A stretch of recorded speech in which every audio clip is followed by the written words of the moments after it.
চাই, আমি মার্চের ভিতরে শেখ হাসিনাকে বাংলাদেশে ফেরাতে পারবো। কোনো বাপের ক্ষমতা নাই শেখ হাসিনাকে ফেরানো বাংলাদেশে। I can do that. আমি চ্যালেঞ্জ দিয়ে বলছি শেখ হাসিনাকে বাংলাদেশে, এবং আপনি বলবো রাজু ভাস্কর্য, লাত্তি মেরে রাজু ভাস্কর্য ফেলে দেওয়া হবে। কি আপনারা আমেরিকা থেকে প্রেসিডেন্ট ট্রাম্প যদি ফেব্রুয়ারিতে ফোন করে ডক্টর মোহাম্মদ ইউনূসকে বলে, I want Sheikh Hasina to return to the country and do not arrest her. You know, there is a process, I understand that, maintain it, but do not arrest her. Let her do her political activities in Bangladesh. আপনাদের বাপের ক্ষমতা আছে এটা ফেরানোর? বাংলাদেশের কোন diplomat, কোন রাজনৈতিক ব্যক্তি আছে এটা ফেরানোর? আমাকে বলেন, আপনি বাপের ক্ষমতা আছে আপনাদের? আপনারা কি করেন? এই ছাগল দিয়ে আপনি হাল চাষ করবেন? এরা আমেরিকা দেশে রাস্তায় হাঁটতে পারে ঠিক মতো? আপনি জানেন এই পৃথিবীটা কিভাবে চলছে, কোথায় চলছে এখন? কি করেন এগুলো আপনারা? এটা আশ্চর্য ঘটনা।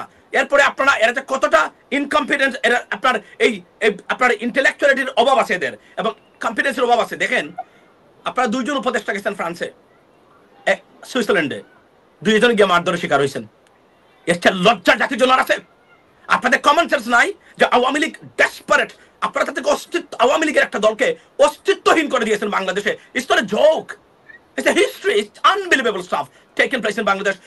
এরা বিদেশে আছে, আপনারা দুইজনকে হাঁটতেছেন, আপনাদের সাথে দেখা করা যায় না, কথা বলা যায় না, ফোনের নাম্বার পাওয়া যায় না, ফোনে আপনারা রেসপন্স করেন না এখন আমাদের মতো ব্যক্তির সাথে। আর আপনারা আওয়ামী লীগের কুলে বসে আছেন, গিয়ে আপনি পড়েছেন আসিফ নজরুল সাহেব সবার সামনে হাইনার মতো আপনাকে তারা ধরেছে। যদি দুইটা চর থাপ্পড় দিত, থুতু নিক্ষেপ করতো, ডিম থেরাপি দিত, সফট হ্যান্ডে এগুলা সুইজারল্যান্ডের আইন অনুমোদন করে।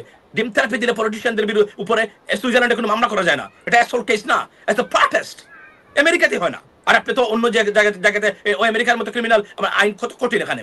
আপনি যে গেলেন, এরপর আসিফ, এটা কি এগুলা 18 কোটি মানুষকে আপনারা মানে আপনারা কি বুঝেন আপনারা কি করতেছেন এখন? আপনাদেরকে আমরা সমর্থন দিলাম, কোথায় আমাদের আজকে নিলেন? কোথায় আমাদের প্রবাসী রিপ্রেজেন্টেটিভ? কোথায় প্রবাসী রিপ্রেজেন্টেটিভ? কোথায় প্রবাসী রিপ্রেজেন্টেটিভ যারা প্রবাসীদের জন্য কাজ করেছে, যারা প্রবাসীদের ঐক্যবদ্ধ করেছে, যারা রেমিটেন্স শাটডাউনের নেতৃত্ব দিয়েছে, তারা কোথায়?